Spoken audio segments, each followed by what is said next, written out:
Hey friends, it's Mr. Jim and welcome back to Kid Short Stories. If this is your first time, welcome to the family. We are the podcast that turns your ideas into an amazing adventure every single day. You know, we couldn't even exist without imaginations from kids just like you. So if you have an idea for a story, I'd love to see it. Check down in the show notes below for how you can submit your own story idea, and maybe we'll turn it into an awesome adventure. And parents, if you're new to kids podcasting, I want to challenge you to listen to podcasting for 5 days in a row with your kids. It's going to increase their imagination, decrease screen time, and we're going to have a lot of fun along the way. Are you guys ready for today's adventure? Me too, let's go!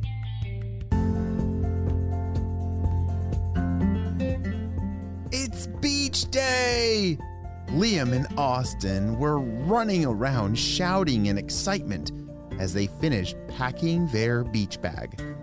Sunglasses, check. Towels, check. Floaties, check. Wilbert? Wilbert? Hey, where's Wilbert? The boys looked around the room for their pet dragon, Wilbert. He was hiding under the bed, trying his best not to be found. Unlike the boys, Wilbert was not excited for beach day. He didn't like how the sand stuck to his scales or the wail of the lifeguard's whistle, and he really did not like the water. Wilbert thought the water was too wet, the waves were too splashy, and the current was much, much too strong. "There you are, Wilbert," said Liam, poking his head under the bed and waving at his dragon. "What are you doing under there?" Wilbert sighed and crawled out.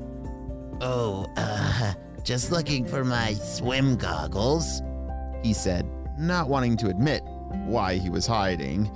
Wilbert didn't want to ruin the boys' beach day by being afraid.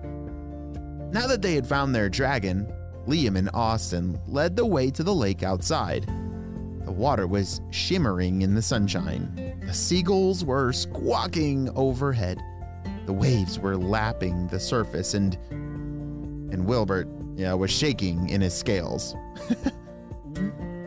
Wilbert gulped almost loud enough for the boys to hear. Are you okay, Wilbert?" Austin asked. Wilbert's scales shimmered like sequins in the sun as he shook, and Austin was concerned. "Yeah, I'm fine. I'm great." Wilbert looked around quickly. "Oh, look, the snack bar. I'm just gonna go get an ice cream sandwich." Then the dragon stood up on his two back legs, hopping around in the hot sun as it burned his toes. Ow, ow, ow. Austin and Liam decided to set up their beach spot while waiting for Wilbert to return. They laid out their towels, opened their beach umbrella, and applied their sunscreen. By the time they were finished, Wilbert still had not returned.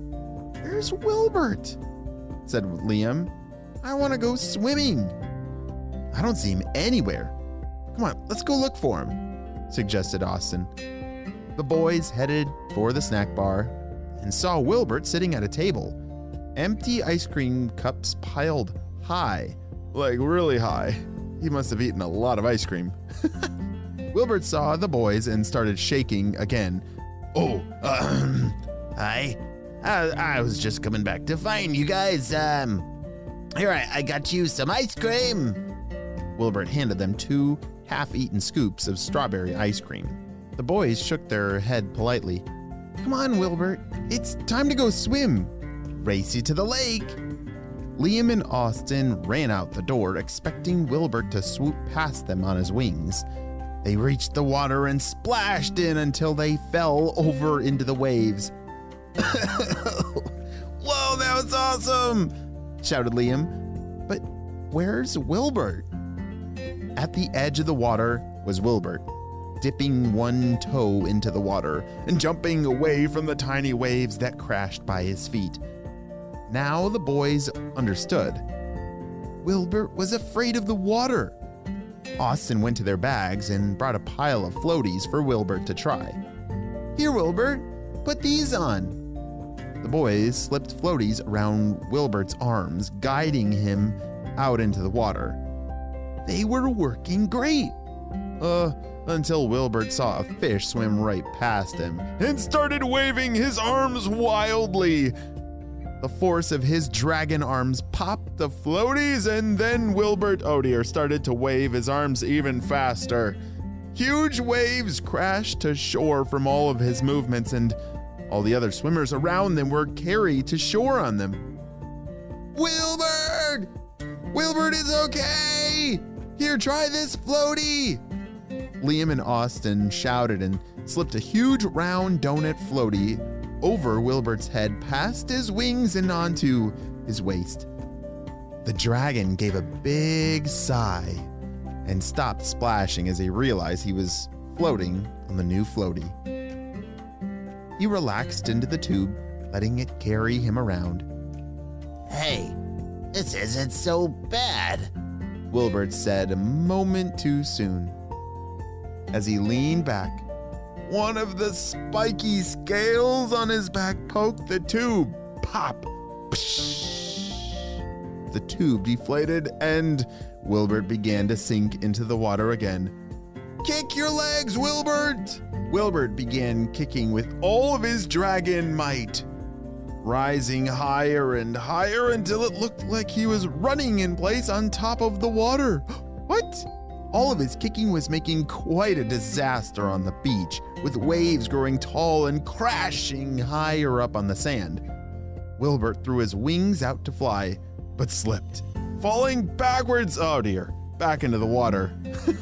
He braced himself for the cannonball into the water, but it didn't come. What? Wilbert was floating on his back on his outstretched wings. Wilbert smiled and the boys cheered. Yay, Wilbert! You're floating! Wilbert was relieved. The boys climbed onto his wings and lied down with their dragon. They floated around all day, watching the seagulls above and the people swimming all around them, jumping off his wings into the water. Phew, I'm glad we discovered a floaty you couldn't pop, laughed Austin. Wilbert agreed. He decided the water wasn't so bad after all. He turned to his friends and said, let's come back tomorrow. The end.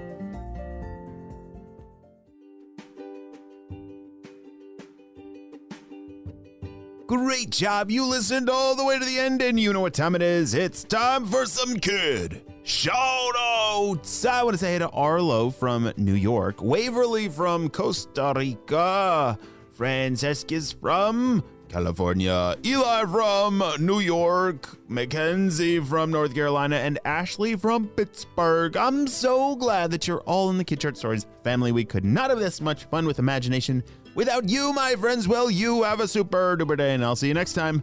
Bye.